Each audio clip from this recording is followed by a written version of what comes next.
We're live. Yeah, we're live. Yes. Okay,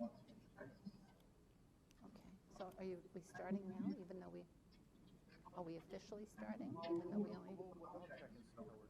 Okay. Yeah. Yeah.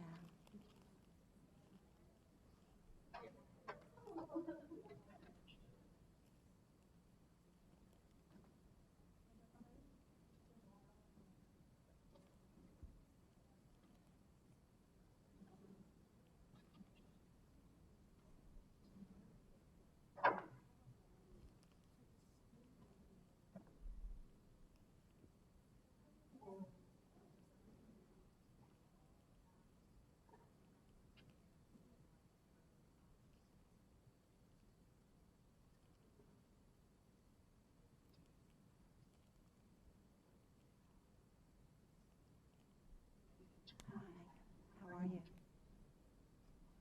I'm just going to leave these for anybody who wants to play as I filter out.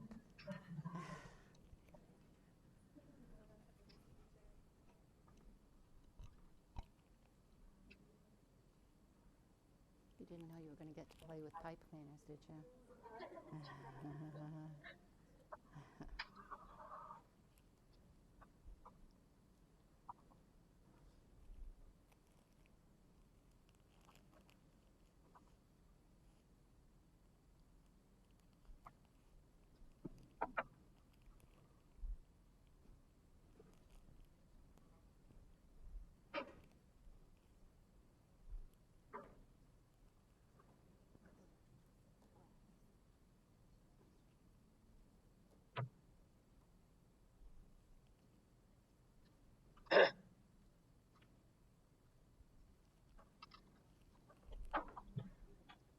She's got the mic.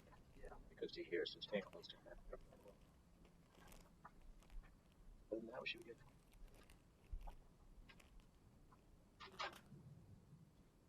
Friends, Robins.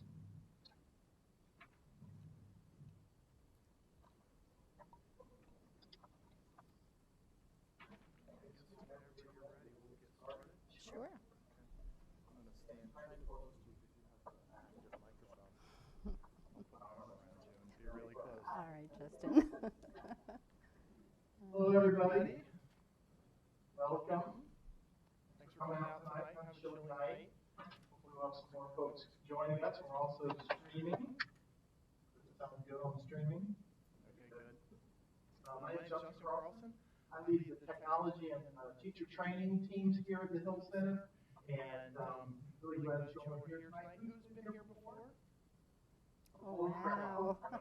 We're all our experts. Who's been to a community ed before? One of our evening events here. Okay, good. We're glad to have you. We got this awful time in my life where I have to wear glasses to read anything, but You're not alone. Not smooth anymore. they're really smooth. The goal of our community ed series is to educate and engage the community about topics related to learning differences as well as the public work Hill does and help connect with community resources. We really want to thank our sponsors for this event, John Morris and Wayne L. Morris, and honor their son, Scott Morris, class of 2001. Really appreciate their support for this, making this possible. I do want to do a little quick shameless self plug for the Hill Center. We have our PD calendar out there on the table, so please check those out.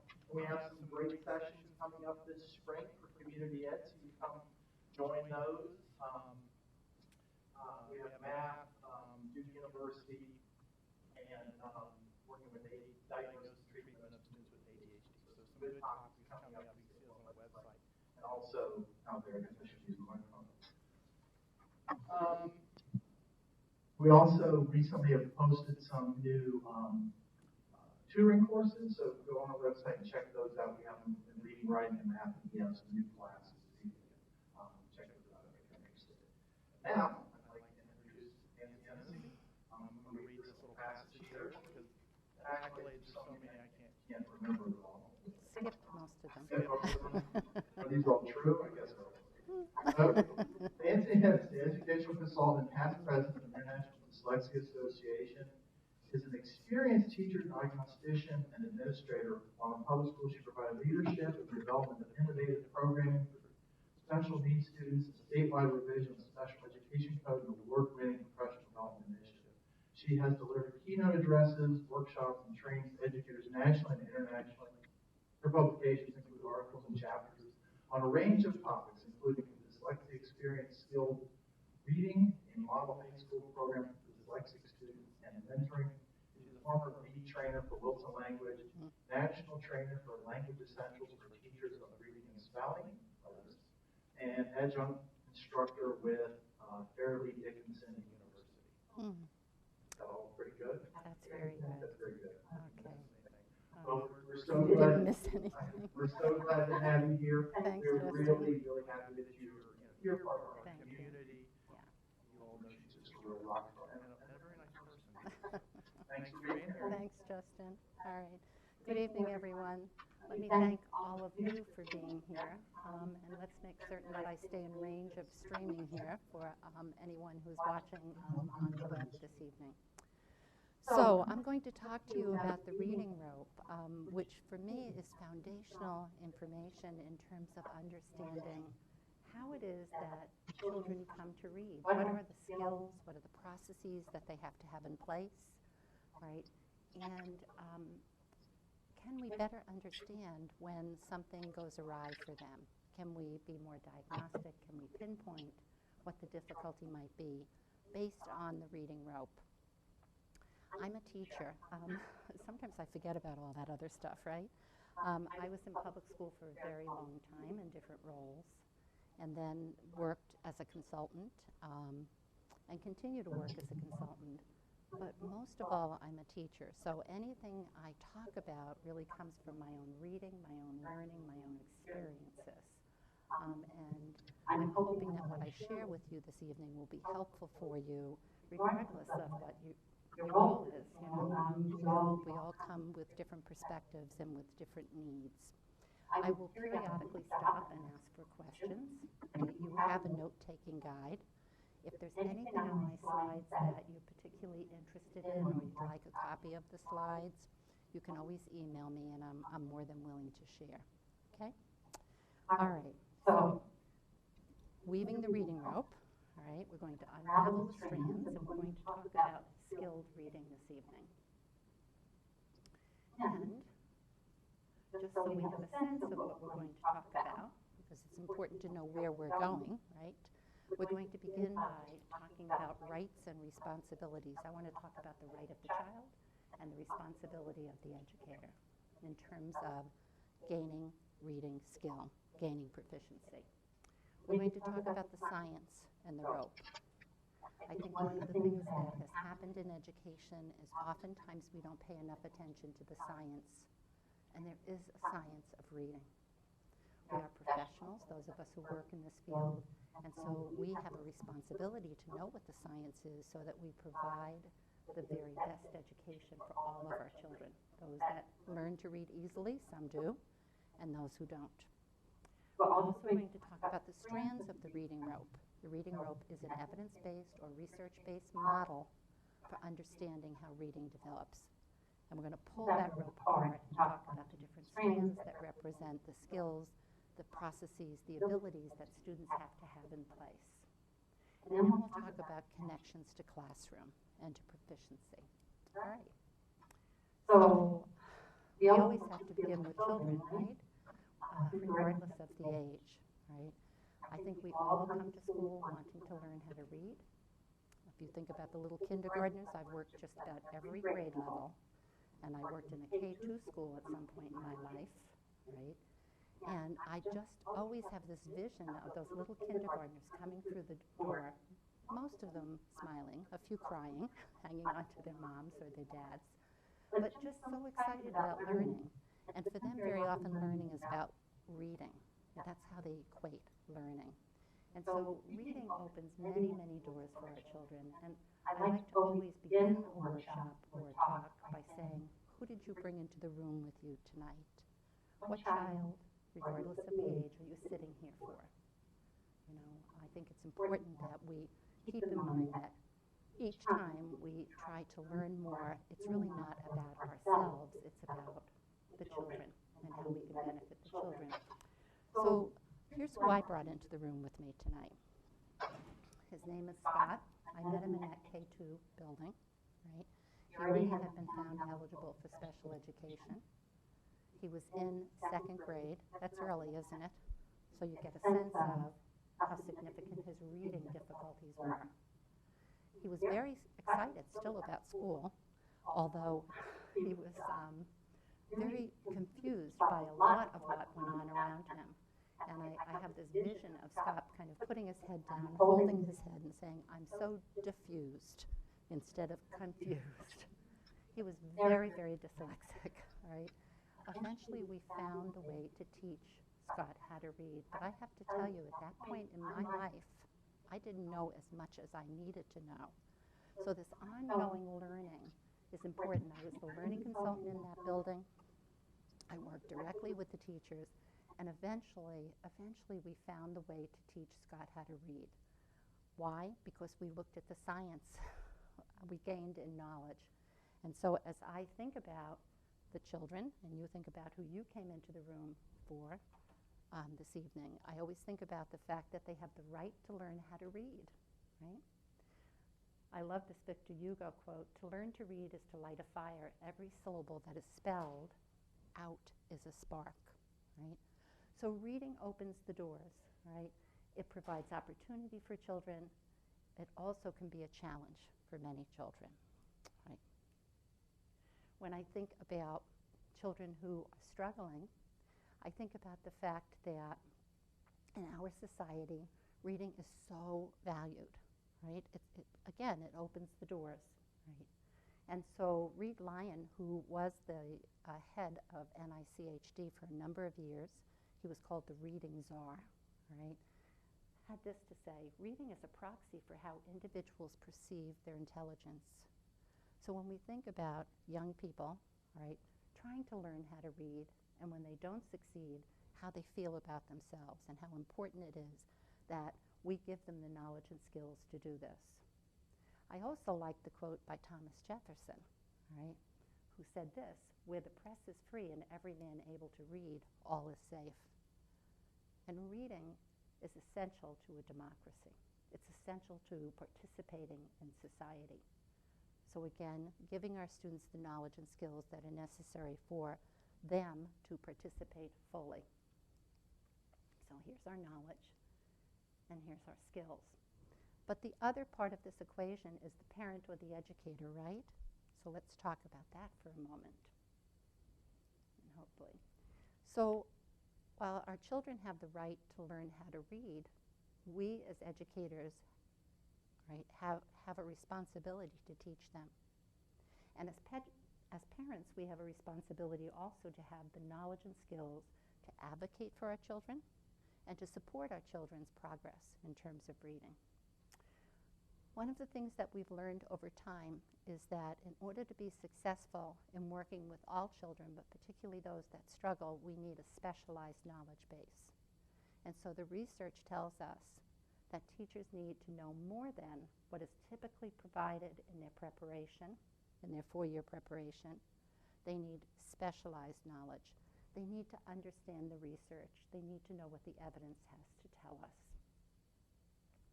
So the same representation here, the same graphic, but this time thinking a little bit about knowledge and skills from the perspective of the educator. Teachers' beliefs about their effectiveness are directly linked to their own self-esteem and sense of competence. I think this is true for parents as well. We only feel, right, confident when what we're doing works. Our competence is based in our confidence, and that has to come from a knowledge base that allows for us to do what it is that's necessary.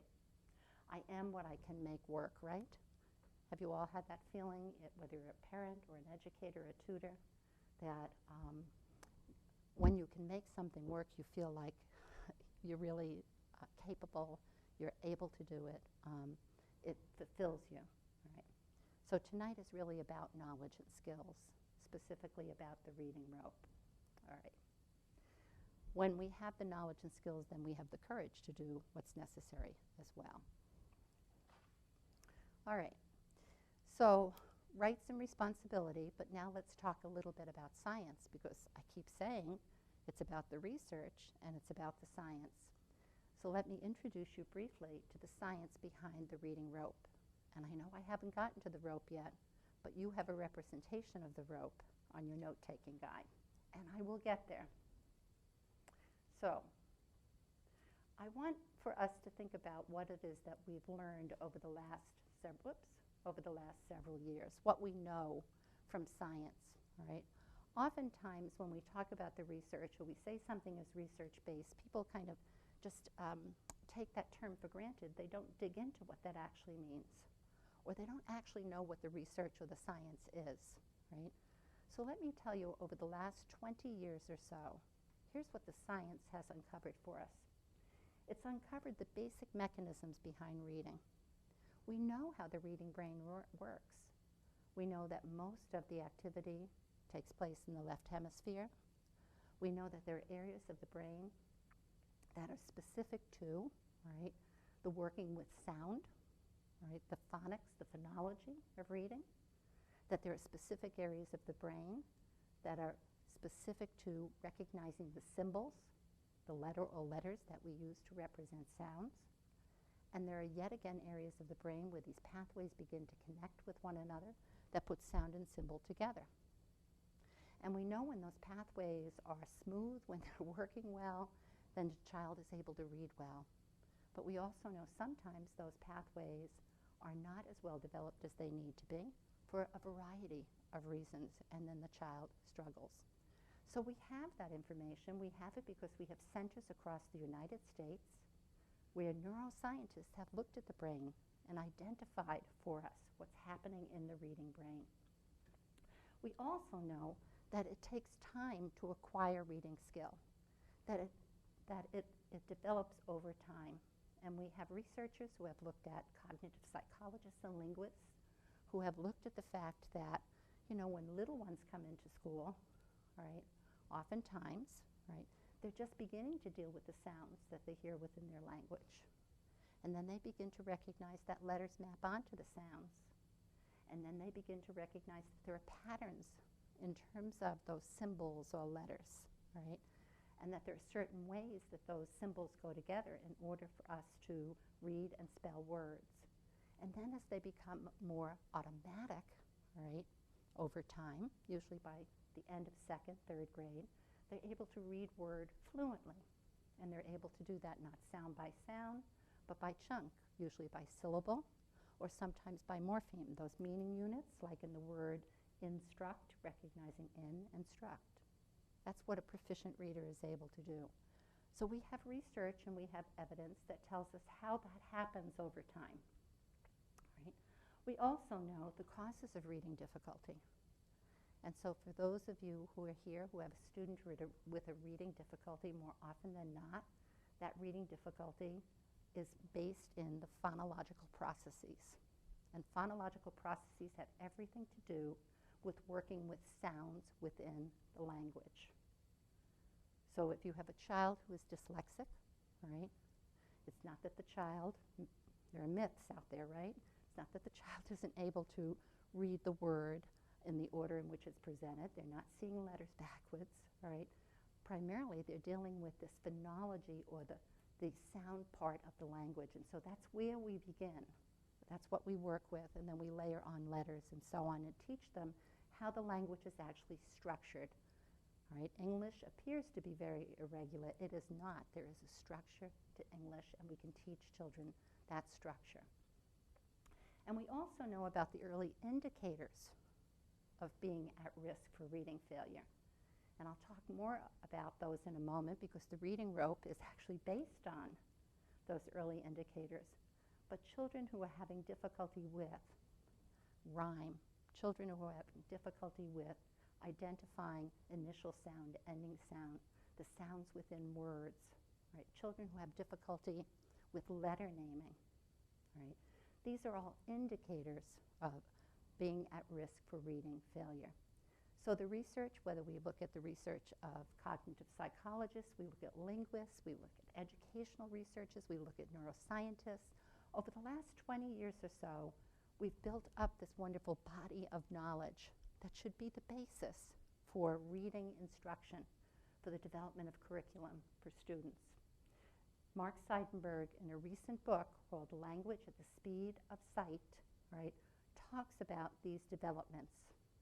He also talks about why the science isn't being used in so many of our schools, and I'll get there in a moment, right? I think we also need to think about the fact that writing systems are based on oral language. And so it's incredibly important that early on, children develop good oral language, right? Oral language is less formal than written language. We do need to teach our students how to translate from oral to written, right? Just think a little bit about your own conversation, your everyday conversation. It's very informal. You don't speak, right, the way that you write necessarily. Sometimes you leave out the nouns or the verbs, all right? You're not always grammatically correct. So there's structure to the language that needs to be taught. Okay. So these are things that we know from the science. We also have many, many consensus reports, right? And this is just a brief listing of some of them over the last several years that tell us this is what we know about how children learn how to read. This is what we know about what we should be doing in terms of teaching children how to read. And many of these consensus reports are not just about the children who struggle, they're about all children, right? So Louisa Moats, in a recent article, published this particular list. This primarily focuses on word recognition, on being able to read the words. More recently, there have been other reports on reading comprehension. People like Hugh Katz, Don Compton, Amy Elliman, Kate Kane. These are names that frequently pop up in terms of reading comprehension. Reading comprehension is much more complex than word recognition.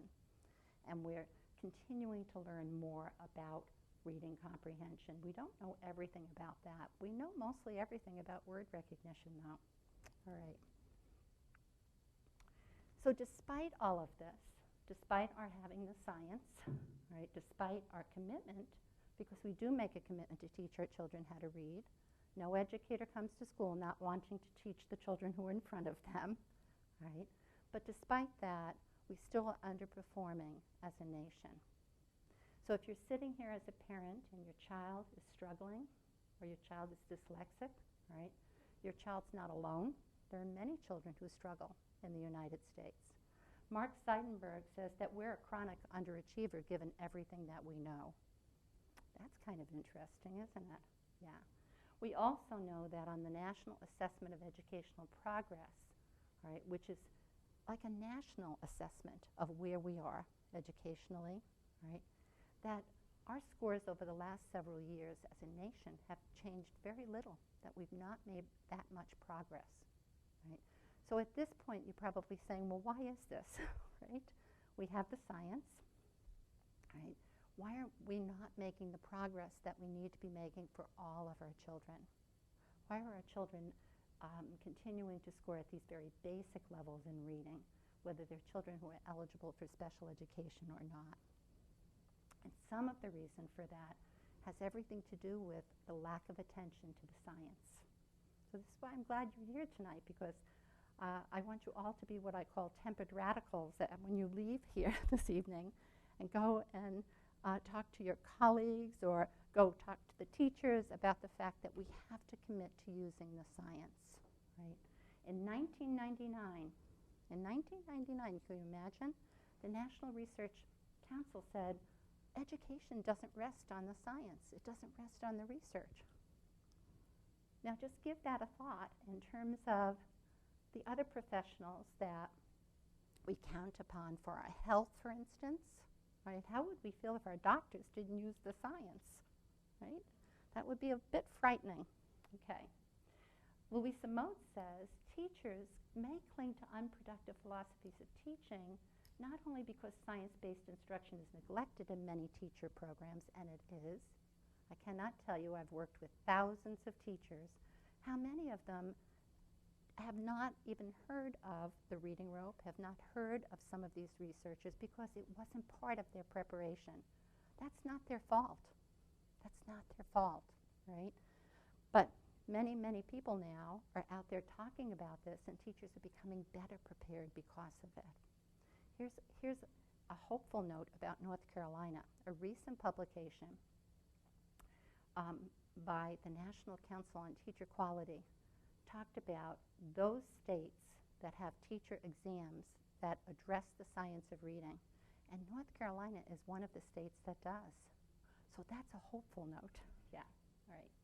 This very last one, though, there's a profound disconnection between the science of reading and educational practice, even in 2016 in general.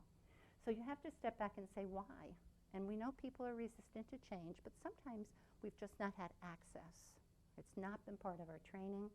It's not been part of common knowledge, all right? Also, there's an over-reliance sometimes in the classroom on observation rather than data, right? On hands-on experiences rather than the evidence, right? So we continue to work at ways in which we can change this. And one of the ways is to be thinking about the nature of teacher preparation. So you know how we have standards for our kids? Have you all thought about whether or not we have standards for our teachers? That's an interesting question, isn't it?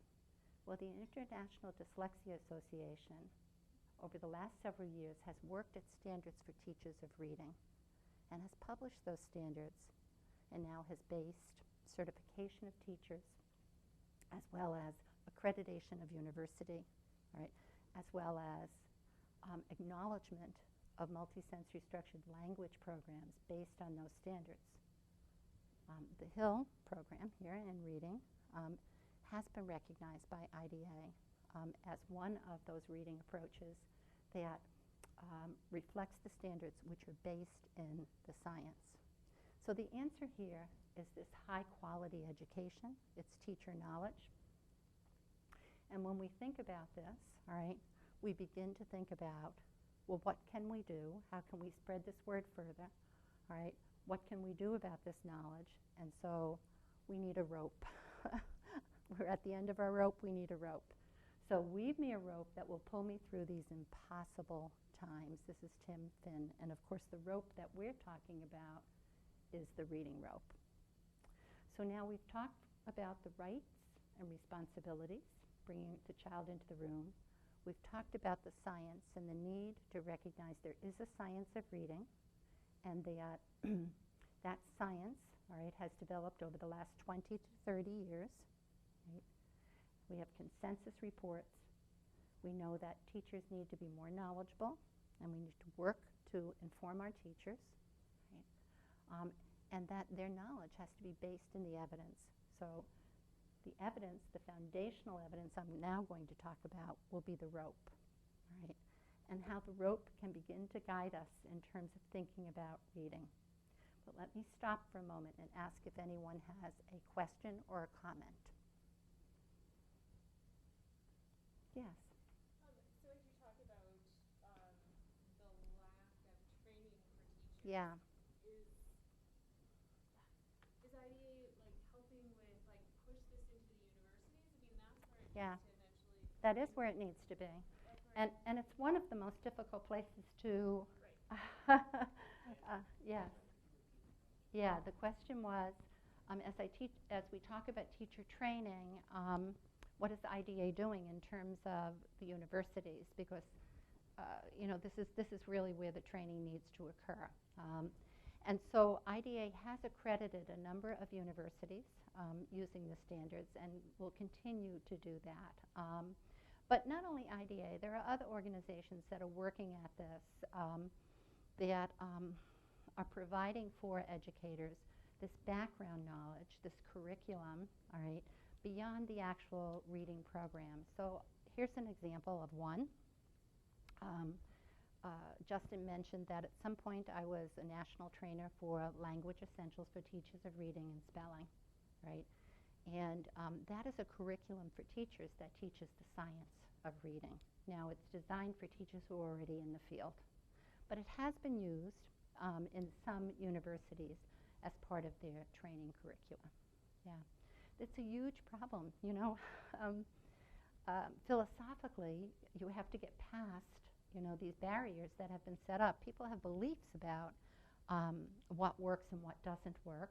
They've committed, obviously, and so one really has to become this caped crusader, this tempered radical, and keep knocking on the doors. But there are many efforts going on around the country now through these additional teacher trainings, through the accreditation process, and so on. Yeah. There are universities here in North Carolina that have that not necessarily have gone through the accreditation of IDA, but that National Council of Teacher Quality has listed some of the universities that are more closely aligned with the science of reading. So if you Google National Council for Teacher Quality, you can find them. Okay. Other questions or comments? Okay. All right.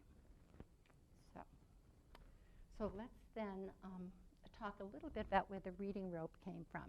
Let me just tell you a little something about Hollis Scarborough, who created the reading rope. And what you see there is the picture of her very first rope, right? She gifted this to a school that I've consulted with over the last several years. So the rope was not nearly as elaborate as the one that you have on your handout. It simply looked like this. And Hollis is a researcher. She is semi-retired now. She worked for many, many years with the Haskins Lab, which is affiliated with Yale University.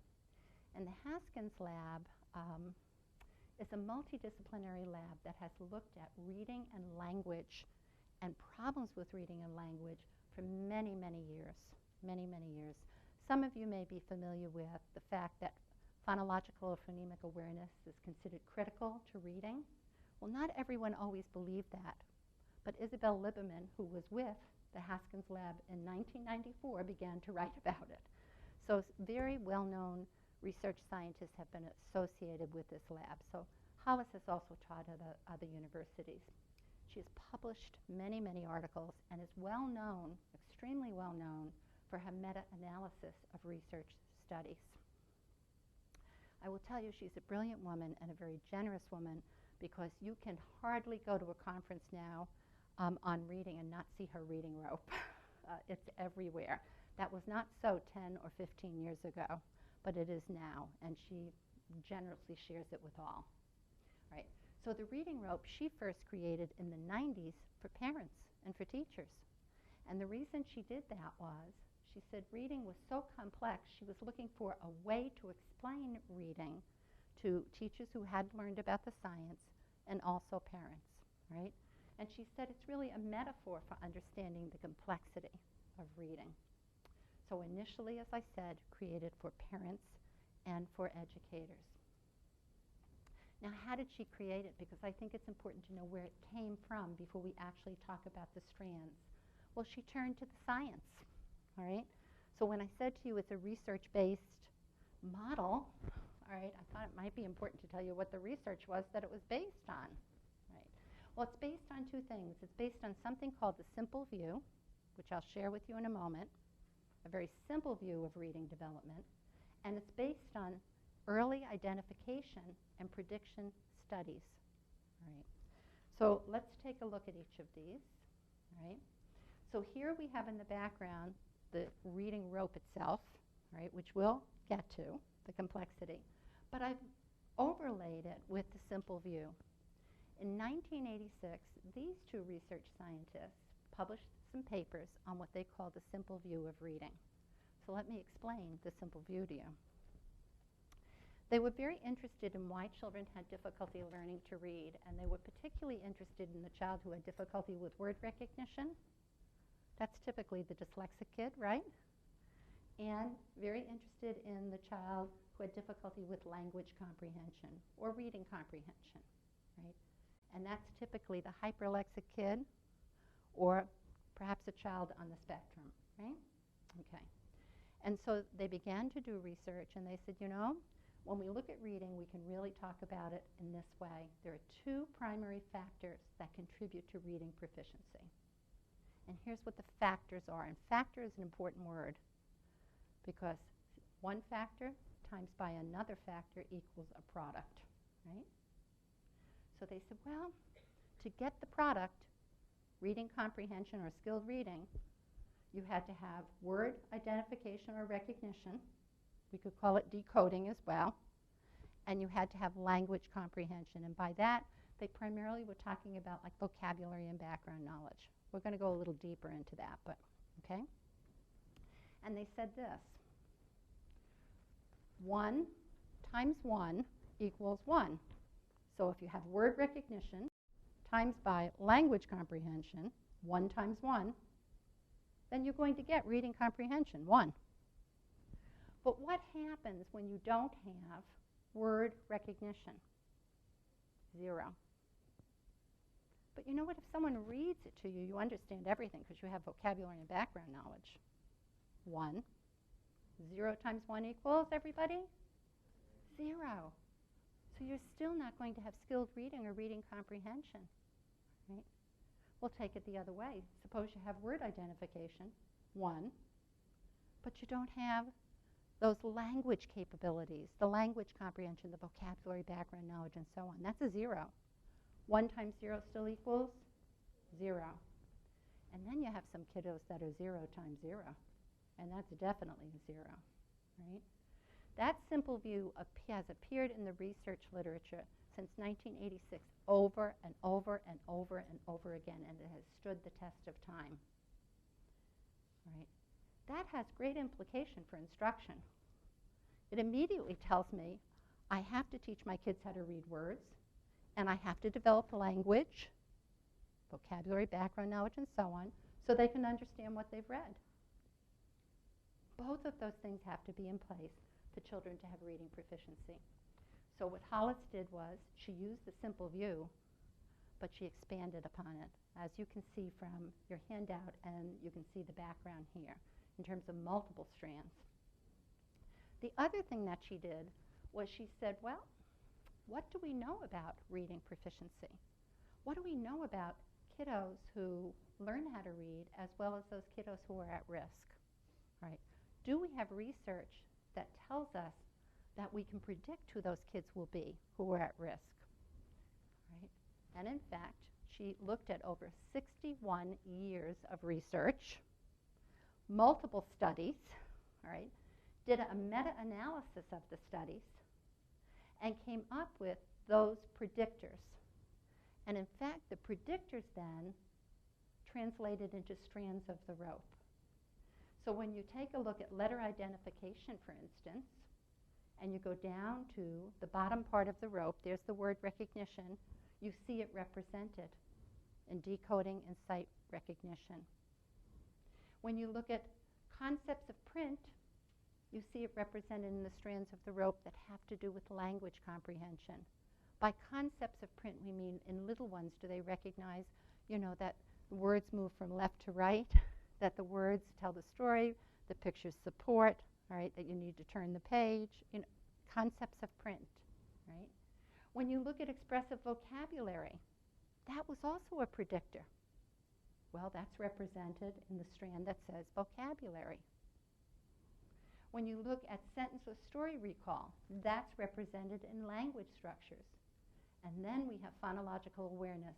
That's represented down below again in phonological awareness, which contributes to decoding and sight recognition. So as we talk about the strands of the rope, I want you to know that it is based in the science, that it's based in, one, the simple view, and second, in these research studies that indicated what are the early predictors of being at risk for reading failure. Those predictors still stand. Some of the ones that you see below are also important, but they didn't carry as much weight as the ones that you see boxed off that are represented in the rope. Okay. All right. So finally, she's getting to the strands. All right. So we've talked about the right to read, the responsibility to teach, the importance of knowledge, the science, all right, the science behind the rope. Now we're going to talk about the rope. And what happened in the early 2000s, Hollis took that simple drawing of the rope, right, and she expanded on it, the rope that you have again on your handout and that we're going to look at now. And she published it in the Handbook of early literacy research. All right. So at long last, here's the rope. All right. So you can see represented here, first of all, the bottom half of the rope, all right, printed word recognition, and the top part of the rope, language comprehension, right? And this is Hollis's latest iteration of the rope. I happen to know her, and she was willing to share it with me, all right? And she's added just a couple of things in terms of, down at the bottom you see time, so reading, developing over time, that arrow that's moving across, okay? And we understand that. And earlier I said to you, we have the science that tells us, you know, what acquisition is like over time, okay? She also has further elaborated on what she meant by increasingly strategic, the top part of the rope, the language comprehension part of the rope.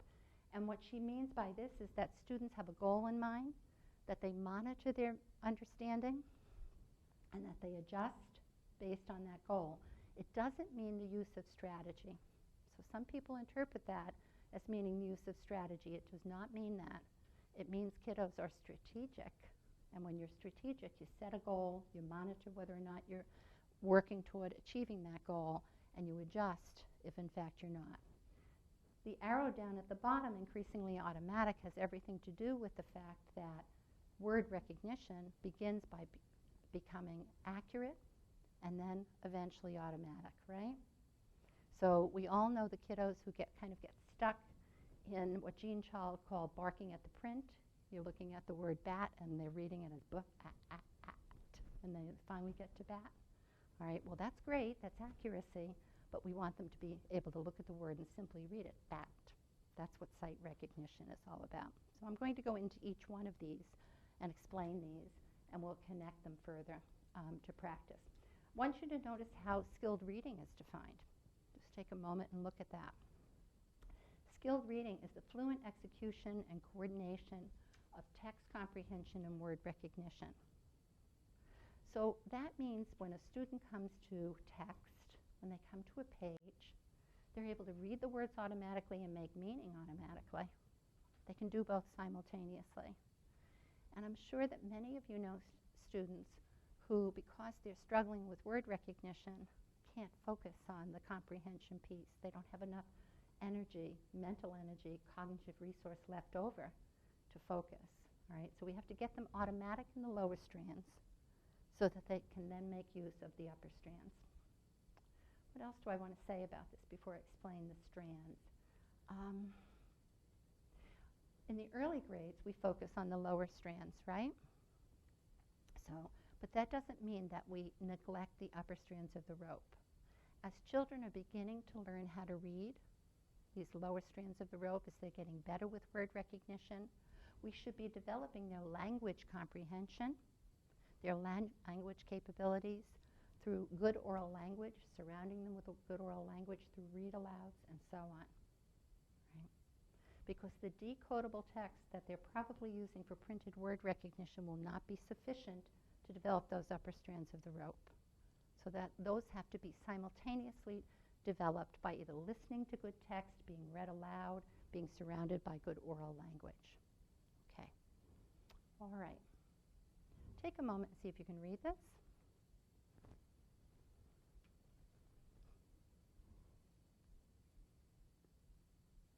Anybody want to tell me what that said? Anyone want to give me a brief summary of what it said? Okay, I'll go back to it. Why was it difficult to read? Why was it difficult to read? There's no vowels. Yeah, there's no vowels.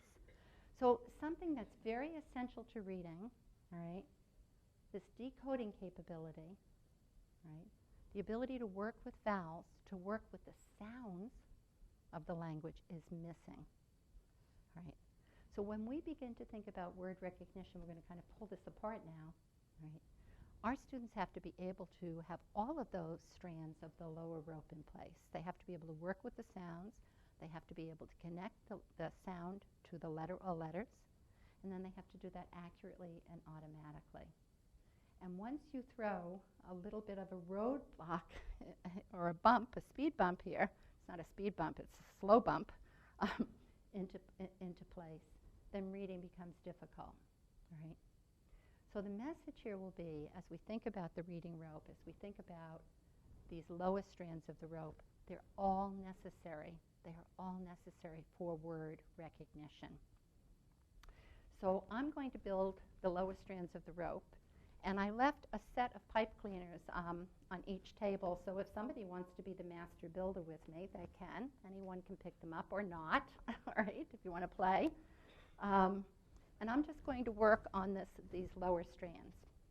And what you're seeing are some definitions that I'm going to kind of translate for you, all right? These are research-based scientific definitions of each of the lowest strands of the rope, but how about we just do them in plain talk, right? All right. So the first part of the rope that I want to talk about here is phonological awareness. Now, I said to you earlier, first of all, PHON means sound, right? That's a Greek form. It means sound. So this ability to work with, manipulate, recognize the sounds within our language has everything to do with phonological awareness. So when we think about our little ones, early on we expect that they will be able to recognize how many syllables you hear in a word, hear, not see. We expect that they'll be able to recognize the beginning sound or sounds in a word, and then following that, what we call the R-I-M-E of the word, the rhyme. So in the word bat, it's the B and the at, right? And again, they're not seeing this, they're hearing it. So we're just working with sounds. And then we expect that they'll be able to work with the sounds, the individual sounds within the word, phoneme awareness, which is a subset of phonological awareness, right? And that means in the word bat, they can hear all three sounds, p, at, right? But again, just listening, just hearing, and working with it on an oral level, right? So phonological awareness comes in early and continues to develop, usually up through grade 3 or 4. Okay. This is an essential strand of the rope for reading proficiency. If this is not in place, then students are not going to be able to map letter or letters onto sounds. Ooh, that's a big one, isn't it? Yeah. So where we usually begin is by teaching them the letters, right?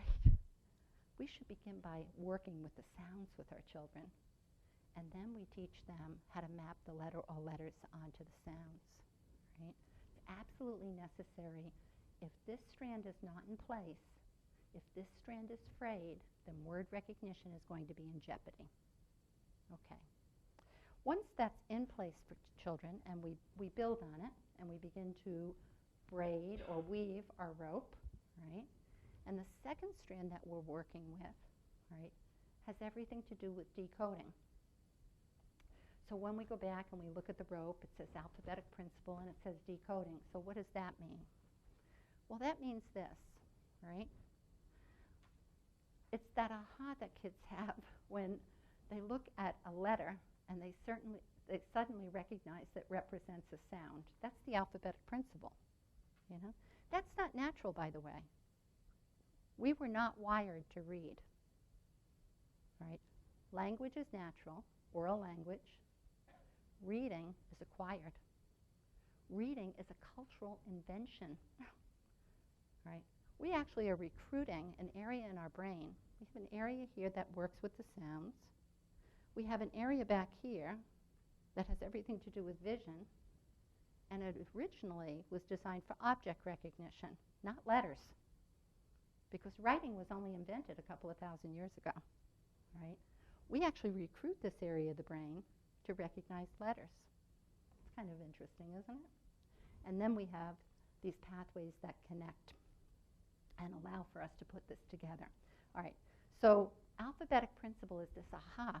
Oh, I get it, all right? I get it. That symbol, which really is just an abstract squiggle if you think about it, right, represents a sound.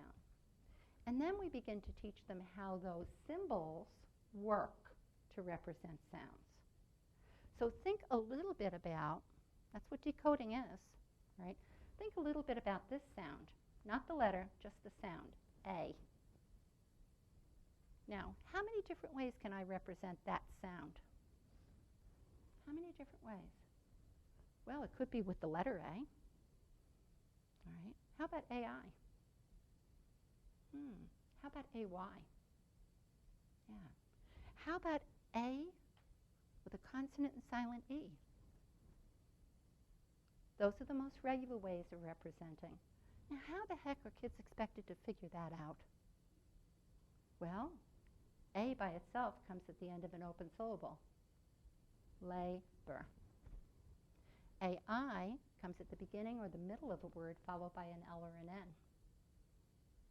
Male. M-A-I-L. A-Y comes at the end of a word or syllable. Say. Right? And then I have a whole bunch of those A consonant E's, right? Take and make and whatever. Right, those are the regular ways. So that's what decoding is. It's teaching kids those patterns. That's the structure of the language I was talking about. But first they have to have the phonological awareness. Then I have to teach them about the sound symbol, alphabetic. And then I have to begin to teach them the patterns. And that weaves together, right? And again, if that isn't working, if that's frayed, I might have phonological awareness in place. But if that's frayed, I still don't have word recognition. But let's say I've got both of those things in place, all right? And now I'm going to work toward getting automatic, right? And so by automatic, I mean that I can read any word that's phonetically regular as well as irregular, just like that. I'm not barking at the print. It's not just accuracy, it's automaticity. So sight recognition is the ultimate goal, right? And what I want is my students to have a large sight word vocabulary. And I'm not just talking about irregular words like is or was or there, T-H-E-R-E. I'm talking about all words, both phonetically regular and what we might consider irregular words. These three strands of the rope then make for word recognition, tightly woven together over time. We expect this to happen by the end of second, beginning third grade for most kids. Because once they get to the end of second, third grade, they've learned enough of those patterns, they've had enough practice with word, that they're then able to read multisyllabic words. Because they've started with one-syllable words, right? And then they go to multisyllabic words, which are made up of those different syllable types that they've learned all along the way. And then they've also learned their irregular words using another methodology. Okay, clear? So that's the word recognition part of the rope. All right, what do I do with my clicker? All the way over here. All right. So these definitions are just, they're pretty abstract. So I don't think we need to delve into them other than to just recognize that the bottom one represents phonological awareness, this ability to work with the sounds, right? The second one is knowing about this correspondence between sound and symbol. That's what graphemes and phonemes are, right? And the third one is just being able to know a word, read a word as you see the word. Okay. So what's the connection then to skilled reading? And I think I've made the connection for you, but here's another way of thinking about it. This is Marilyn Adams. Learning to read is in fact dependent on an alphabetic orthography. Orthography is our spelling system. Okay. This part of the brain back here is our orthographic processor. Okay. So it's our spelling system. It requires an understanding of the relationship between alphabetic letters, symbols, right, and the phonemes, sounds they represent. If that's not in place for our children, they're not going to be able to read word. Most words in English are regular. I know we all think English is crazy. It's not crazy. Once you teach them the structure and some of those rules or principles, like the AI, AY kind of stuff, they can understand how the language works. Okay.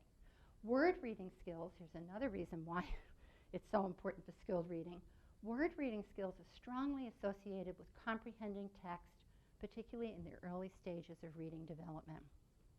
So your little ones or your older ones who are still struggling with word recognition, all right, their ability to understand the text is going to be very dependent upon their word identification skills, their word recognition skills. That makes sense. That makes sense. Okay. So let's make some connections now to classroom, okay? Let's go ahead and do that. So there are the three strands, and I've selected Aesop's fables, the ant and the grasshopper, to use as an example with you. So take a moment, it's reading time, and read this to yourself.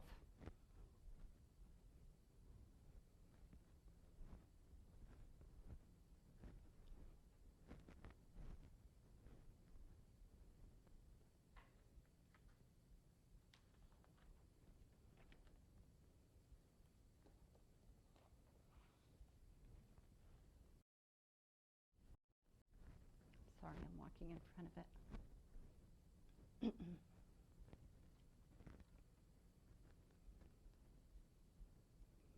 Okay, I just wanted you to be familiar with it because I'm going to ask you some questions about it.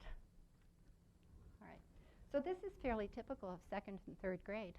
Right? When you look at the Common Core standards, for instance, the fables are listed as one of the readings that are recommended. So we expect most of our end of second grade going into third grade would be able to read this. All right. So I wanted to think a little bit about if those are the strands of the rope that are necessary for word recognition, what does the student have to bring into the classroom to read the ant and the grasshopper? Or what kinds of questions might a teacher ask a student that would connect back to a reading, right? So I'm going to ask you those questions now, right? And I'm going to use words from the ant and the grasshopper, all right? So I want you to think, first of all, about phonological awareness, and I want you to think about syllables. And I'm going to ask you to hold up the number of fingers that signify the number of syllables that you hear in each of these words. I'll say the word, you repeat it. Grasshopper. Hold up the number of fingers that represent the number of syllables in grass, hop, 3. Okay? Try the word past, past, past. Okay? That's a tough one. It's just one. So you can't think about the spelling. You just need to think about what it sounds like and how many syllables you hear. And we'll just do one more. Singing. How many? Yeah, sing-ing. Okay. Still working on phonological awareness, that strand of the rope using words from the ant and the grasshopper. Right? How many sounds do you hear in the word ant? Hold up the number of fingers. Ant. You should have heard 3. Ant. Now it's a little difficult because the nasal wants to slide right into the vowel. All right. Try chat. Repeat the word.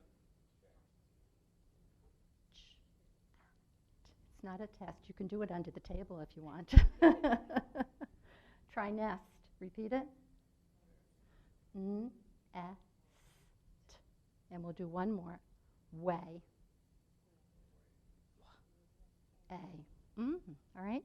So if phonological awareness is in place, all right, then children, when they come to these words, they have these skills, and they apply this as they're working their way through the words in a rather automatic way, right? Okay. All right. How about this? Let's do decoding. Name this letter, everybody. Name the sound. Very nice, all right? F. Now, it could also say E, all right?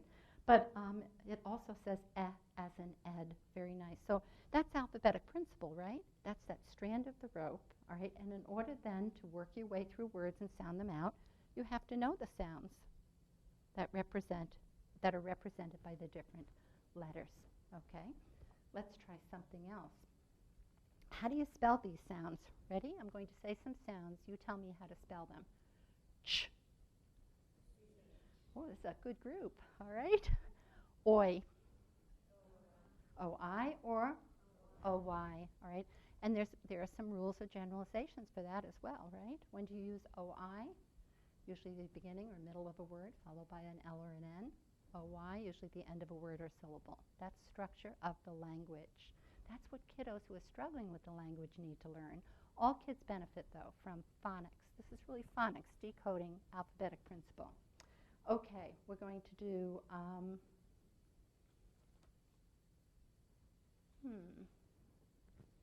have one more for you. Ready?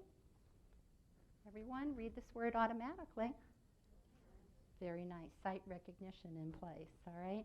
And so then using that knowledge, using your knowledge of phonological awareness, alphabetic principle, decoding, which have become automatic for you, you could look at this word and you could read the 2 syllables, couldn't you?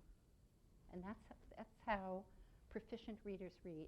Once they get good at reading, they begin to read not sound by sound, but by breaking the words into the parts, because they recognize this is what we call a closed syllable. This is a closed syllable. You know, you recognize tent all by itself, and then content. Of course, we have to play with the pronunciation a little bit. It's not content. Well, it could be, depending upon the meaning. All right, very nice. All right, so frayed strands do not a rope make.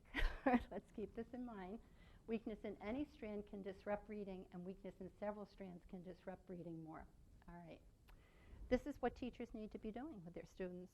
All students, this is the IES, Institute of Educational Sciences Practice Guide. All right, so it's a compilation of research over time, recommendations for teaching reading, foundational skills, and students need to be learning all of these things whether they're struggling or not. All right, if they're struggling, they need to learn these with intensity. All right, so recognizing and manipulating segments of sound, that's what we just did. All right. Recognizing letter-sound relations, blending, all right, using common word parts, content, for instance, and then reading decodable words and irregular high-frequency words. That would be sight recognition. All right. If we looked at this from a curriculum standpoint, what would this look like in terms of a curriculum that's addressing the science, that's using the science? Well, we begin by working with our children in phonological and phonemic awareness. We teach them alphabet knowledge and skills. We move to phonics and also teach them sight words. Then we move to fluency or automaticity. And then we can teach them what we call advanced word study, where we teach them how to use things such as Latin prefixes and roots and so on. Our teaching needs to be explicit, systematic, and teacher-directed. That's what the science tells us is most effective in working with our children. And we get a sense of grade levels for the most part. This pre-K, that's the phonological awareness piece, okay? And we expect the children will work on that in kindergarten and first grade. Sometimes they'll need to continue to work on it dependent upon the child.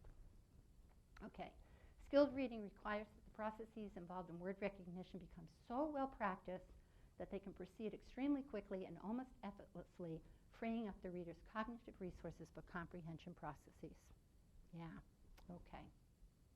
So now we're going to go to the other part of the rope. And let's talk about each one of these.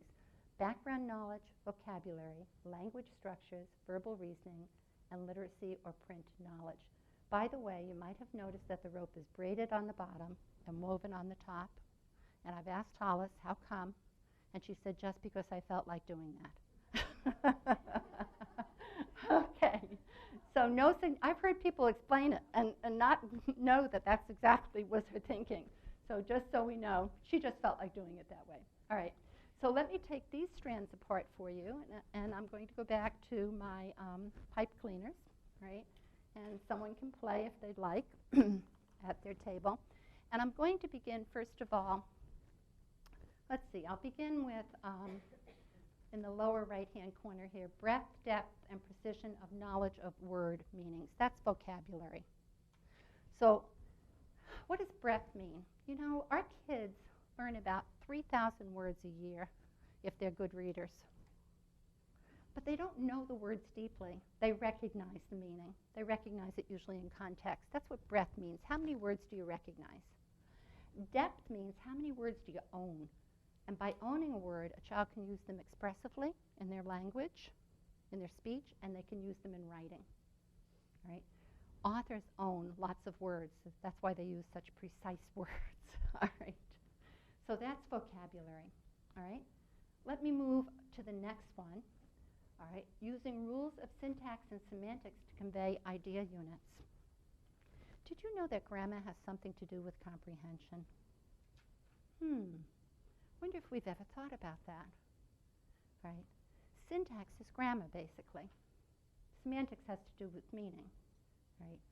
When we come to reading a passage, you have to understand the grammar of the passage, right? The grammar of each sentence in order to understand the overall meaning, right? Who or what is or doing what, when, where, how, and why. That takes nouns, verbs, adjectives, adverbs, right? That's the grammar of the passage. So sentence comprehension, we often think about word comprehension, vocabulary. Sentence comprehension is pretty critical as well, all right? So I'm weaving these two together, right? We also need to think about the way that print is organized to convey meaning in very specific ways. So for little ones, that literacy knowledge, right, it has everything to do with, left to right, the words tell the story, you move from top to bottom and so on. But for older students, it's understanding that when the author wants to tell a story to entertain, for instance, they use narrative text. So that means there's going to be characters and setting and a plot and all of that good stuff. And when they want to inform or explain or persuade, they use expository text. And oftentimes we think about that from the point of view of writing, different kinds of paragraphs, but it applies to reading as well. So we have to understand that, dependent upon the author's purpose, they're going to use different types of structures, text structures. That's what that bubble is all about, and that's what literacy knowledge is on the rope. Right? So we directly teach them. We teach them vocabulary words. We teach them about how sentences work. We teach them about these different structures. Right? So we talk about story grammar with our kids. Right? We also talk about types of paragraphs. We teach them about signal words. Words that signify different types. If it's a cause-effect paragraph, it'll have a word like because in it. Okay, all right. And then, of course, what we want our students to be able to do is to identify within their passage the connections between sentences, all right, and also the connection to background knowledge. So we want them to infer, and that's what verbal reasoning really is, right? So as we're building this, we're thinking, okay, our kiddos have to understand words. They have to understand sentences, right? They have to understand what this text structure is so that they understand the purpose. And we want them to go below the surface of the text. We want them to understand what the author intended for them to take away from the text. And that means they have to infer. And inference requires that next bubble, which is background knowledge, which is our storehouse of facts, concepts, and experiences, right? So kiddos can read a text. If they can get through the words, they can read a text and tell you literal or answer literal questions because the answers are right there on the surface. But if you want to go below the surface with like a why question, why did that happen? Why did the character act in that way? All right, I'm going to ask you some questions in a moment that will connect this for you. All right. Well, let me ask you one right now. In The Ant and the Grasshopper, all right, why did the ant act that way? What do we know about ants? What in our background knowledge can we bring forward in terms of understanding why the ant collected all that food? What do you know about an ant's character, in quotes, character? They're hardworking. Now, it didn't say that, but that's in your background knowledge. So you could infer why the ant was so busy and collected. Okay. All right, so did I do them all? Let's see. We have vocabulary. We have language structures. I talked about sentence comprehension there. We have literacy structures. So I talked about genre, expository narrative text. We have inference or verbal reasoning. right? And then we have background knowledge. All of those things are language comprehension processes and skills. Okay? They have to be in place for a student to make meaning of the text. And where does that come from? It comes from an oral language base. And then it comes from lots and lots of reading and instruction. Okay. So when we begin to think a little bit more about this then, see if we can go. Here's our, what you read earlier, but the vowels have been filled in. All right. Now if you read it, you're able to make much better sense of it, all right, because you can read the words, but also to understand it. Think about what you need to understand or what you need to bring in terms of language comprehension. Words like conceived, dedicated, proposition, right, civil, endure, these are words that you have to know the meaning of. So as you come to the text, you read the words, but you also have to know the meanings of those words. And then as you read through the sentences, wow, look at that first sentence. That's pretty long. Where's the who and the do in that sentence? You have to understand the grammar of the sentence, right? And sentences, I will tell you, in text are pretty complex. They're written in what's called academic language, so they're not the same as our spoken language, right? You also have to have some background knowledge here, right? This is Abraham Lincoln. This is part of the Gettysburg Address, right? So you bring that forward very often automatically as you're reading it. You also have a sense that this is written in a paragraph form, and more often than not, expository text is written in a paragraph form with main ideas and details. So that's part of what you bring forward. So all of these strands of the rope have to be in place in order to make meaning of the text. Now, for many of our students, we ask them to listen to text, all right, whether we're reading aloud to them or they're being read to using technology, but they still need these same language processes and skills as they listen, right? And it's very important for those of us who have children or students who are still struggling to read that we're exposing them to this higher level language. So I will say this, decodable texts are wonderful for developing word recognition skills, but while students are learning to read words, they need to be hearing higher level language so that they acquire these skills. Okay, so this is Oak Hill and Kane. At the word level, the reader must decode individual word and access the meaning of the words they hear or read. So there's vocabulary. At the sentence level, the comprehender needs to work out the syntactic structure and sense of each sentence. There's your language structures or your grammar. Okay? Simplifying the meaning of individual words and sentences is insufficient. In order to construct a mental model, an overall understanding of the text, what the student walks away with, the big ideas, the themes, right? They need to integrate information from different sentences so that different sentences make sense. You know how an author will sometimes use a pronoun to stand for the noun in the sentence before? I'd have to go back and look at the ant and the grasshopper to see an example, but you know, if it said the ant and then it said he, well, who's the he? Oh, it's the ant. So that's that connecting up the meaning between sentences. And then they have to incorporate background knowledge and ideas. There's the background knowledge, right? To make sense of details that are only implicitly mentioned. There's the inference or the verbal reasoning. That's what comprehension is, right? That's the connection to skilled reading. So again, I'm just going to go back and make a connection to classroom. And let me see if I can come over here and find my other. Well, first I have to find my glasses.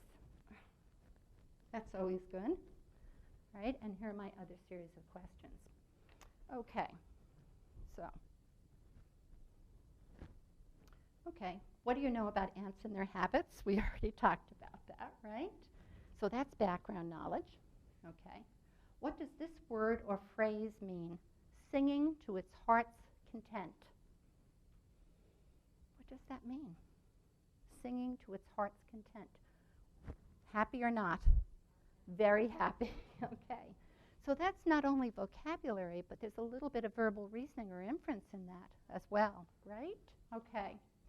Who or what is this sentence about?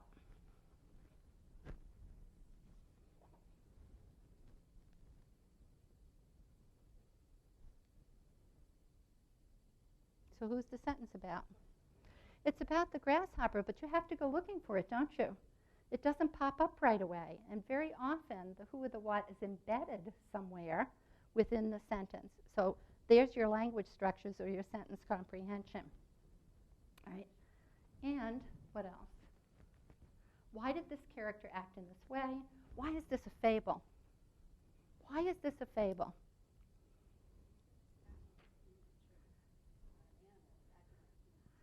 Yes. So they're animals, all right, and it's teaching a lesson, all right?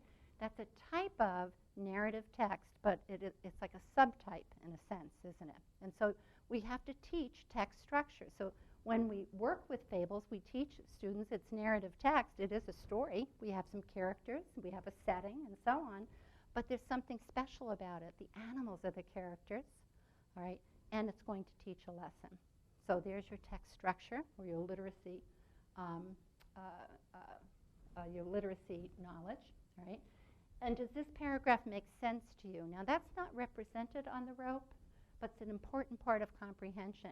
It's monitoring. It's that strategic part I was talking to you about, where you set a goal for yourself, and you see whether or not you're meeting the goal. So is this making sense to me? I'm monitoring my own comprehension. And if it's not making sense, then I have to do something about it. I have to either go back and reread, I need to put my hand up and ask my teacher. If I have a partner, I need to talk to my partner about it. Okay. So evidence-informed instruction. Okay, so let's keep in mind then that frayed strands do not a rope make. So any one of these strands frayed, all right, within the reading rope, the language comprehension part, then overall skilled reading is not going to occur. So what do we want to have happen? Over time, we want these strands coming together tightly so that we have a skilled reader. A student who can do what? Read words and make meaning simultaneously. Yeah, okay. And we want them to be able to do that with age and grade appropriate texts. So I'm very big on insisting, particularly when you have a child who's continuing to struggle with word recognition, that they have access to age and grade appropriate texts so that they develop these language capabilities. Okay. So here's connections to practice. So as a teacher, as an educator, as a parent, I want to ask my teacher, are you directly and indirectly teaching word meanings? Because, again, the evidence or the research tells us we can only teach just so many words directly, but there are some ways we can indirectly, I call it incidentally on purpose, teach vocabulary. Are you directly and indirectly teaching sentence comprehension? Yeah. So pulling those sentences out of text and helping students figure out how to work with those sentences, you know, with long, long sentences, many, many words, with many, many ideas. If you count the number of verbs in a sentence, it usually tells you how many ideas there are. Okay. Are you directly teaching text structures and signal words? Directly building and or activating background knowledge. We're very good, I think, at saying to kiddos, what do you know about this? All right. Teachers often use KWLs. What do you know? All right. How about if they don't know it, we build it. We teach them, we give them the background knowledge. All right. And then I have teaching strategies for inference making. And I'll just say a quick word about strategies. Strategies are a way of developing skills, and not all strategies are created equal. So when we use a strategy, we should be able to say, oh, I'm using this strategy to develop phonological awareness, decoding, sight recognition. Oh, I'm using this strategy to develop vocabulary, or the other strands of the rope, background knowledge, inference, and so on. So the strategy needs to match the process or skill that you're trying to develop. Okay, all right. So there's the rope, and the message here is then, all right, that if we believe our children have the right to learn how to read, and we have a responsibility to teach them and to support them as parents, then we need to be certain that their teaching, their curriculum is based in the science. And the reading rope provides a foundational model, right, for understanding how reading actually develops. And so all the strands of the rope need to be developed over time. We also can use the rope to understand instructional need. So I will tell you that oftentimes in working with parents, I have seen in classrooms the rope posted. I brought one with me. Looks just like this. It looks like yours as well. But I've seen these posted in classrooms. All right. And when teachers talk to their parents about students who are struggling, they use the rope to explain where is the problem and what are we doing about that problem, right? You know, so that this provides a roadmap for us in terms of understanding not only how reading develops, but also where the glitches might be. So understanding the instructional need. The lowest strands of the rope, we might have a child who has difficulty with word identification. So we have to ask ourselves, where is that child, regardless of the child's age, in terms of word identification? Which strand of the rope should we be focusing on at any point in time with that child, using a structured language curriculum? All right. What about reading comprehension? Child can read all of the words. Where is reading comprehension falling apart? Is it a question of vocabulary or background knowledge? Those are the two I'd look at first, right? But it also could be in those other areas as well. Right? Or is it a child who has difficulty in both areas? And of course, those are the children with the most significant problems. But using the rope then as a roadmap, using it as a way of thinking about instructional need. This is Lori Cutting's quote, and Lori is a neuroscientist. She's done a great deal of research in the area of reading, particularly in reading comprehension. And she's written some articles with Hollis Scarborough. And I said to her, you know, Lori, so many people use the reading rope, including the researchers in their talks. You know, what do you think about the reading rope in terms of its contribution? And here's what she said. I think Hollis's rope has been so influential because it provides a graphic of a highly complex and interwoven nature of reading development. This reading is complicated. It is both simple and it's gestalt, easy for people to digest, while at the same time representing the complexity of reading development. Thus, it allows for those with little background knowledge as those with a lot of background knowledge in reading development to glean useful information. Such an elegant depiction is truly a feat. And I think it is too. I hope you do too after this evening. So there's the teacher's lounge. And I always want to say, you know, teachers work hard, and they always want to do better. And so we can continue to support them, encourage them, and provide them with additional information. They meet in there, some kind of support group, the teacher's lounge. Sometimes parents need a parent's lounge. I'm aware of that. All right. We need the courage to start and continue what we should do, and the courage to stop what we shouldn't do. And there are many things that we shouldn't do in education today, and we continue to try to keep getting better at this, right? So learning is always our work, all of our work. So I thank you very much, and we have about 5 minutes for questions, but I would stay a little longer. Okay, yes?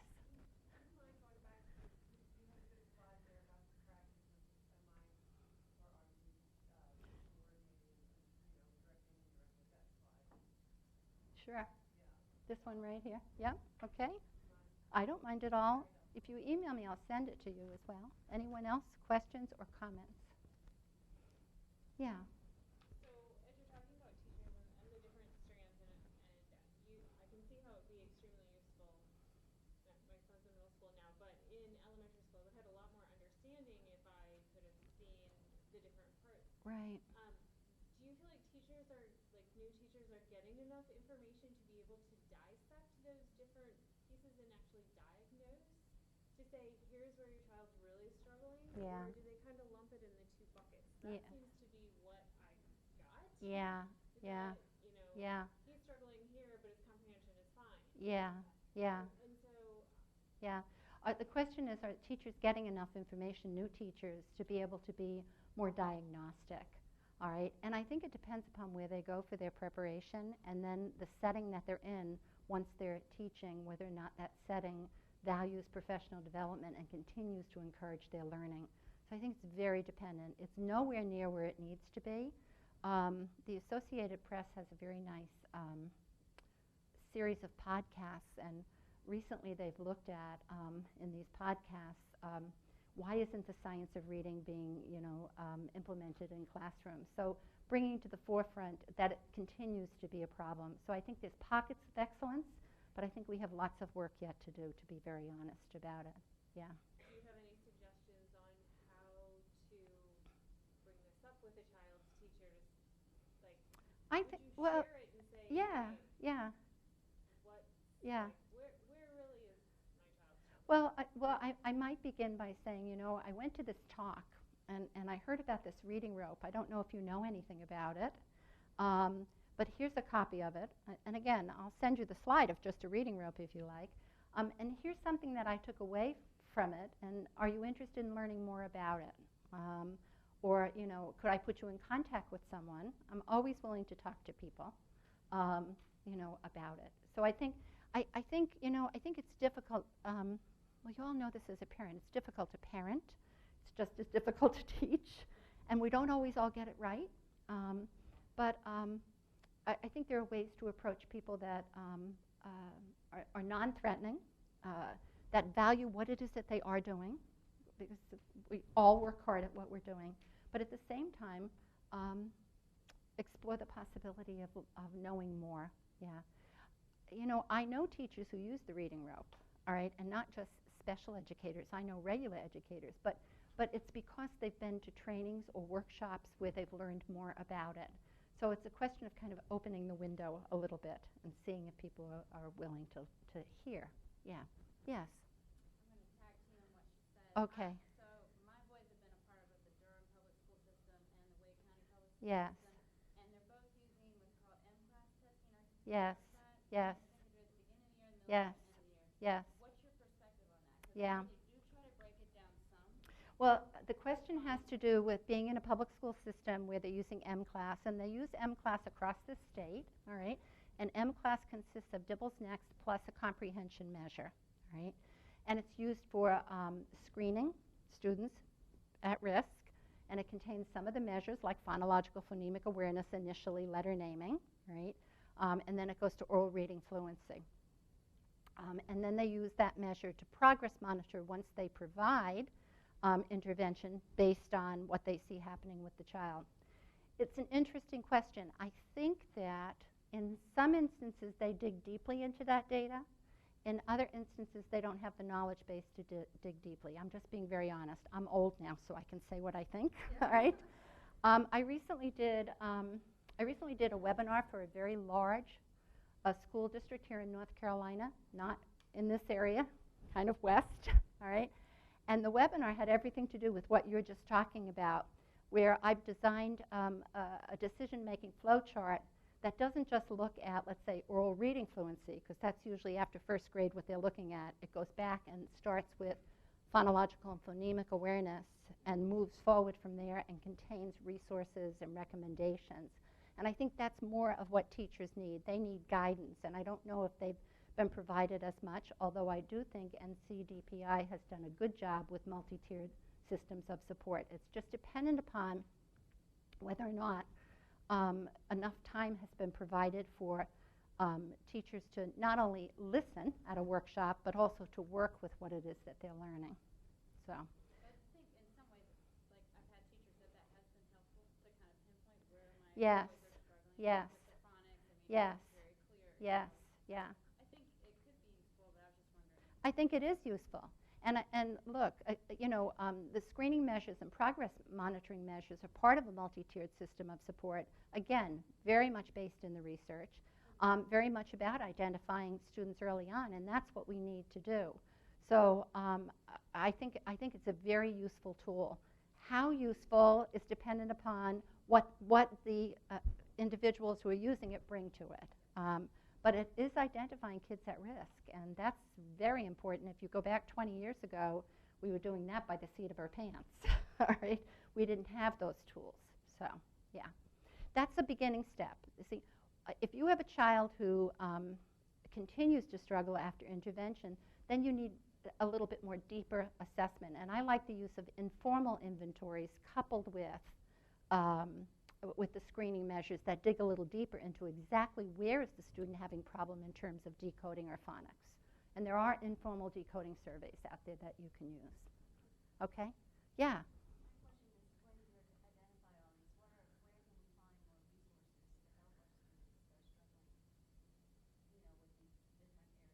Mm-hmm. Well, I always ask people to take a look at what the International Dyslexia Association has on its website. It's www.dyslexia, DYSLEXIA.org. I think I got it right. All right. To go there first, because there's a great deal of resource fact sheets and there's webinars and so on that you can find there.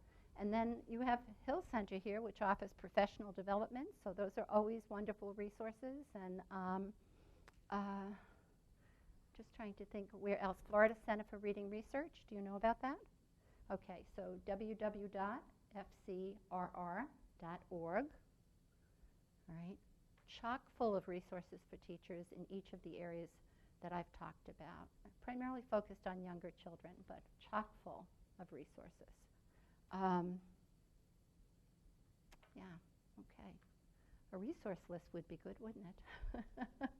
I'm on the board of the North Carolina IDA. I can't get away from IDA. If you don't know about International Dyslexia Association, this is the passion of my life. I was the president of the organization, and then I moved here, about 14 years ago, and someone called me up and said, "Don't you think you still want to be on a board?" And so we work hard at providing resources as well. Look us up and see what we have to offer. We did a day of dyslexia here at the Hill Center in October, and I hope we'll be doing that again next year. And yeah, okay. Other questions or comments? Oh, you're welcome. Yeah. Are they parent-friendly? Like Florida Center for Reading Research, parents could certainly use. Absolutely, yeah. And International Dyslexia Association has it has resources for parents. It has a parent newsletter. So take a look at some of that. Okay.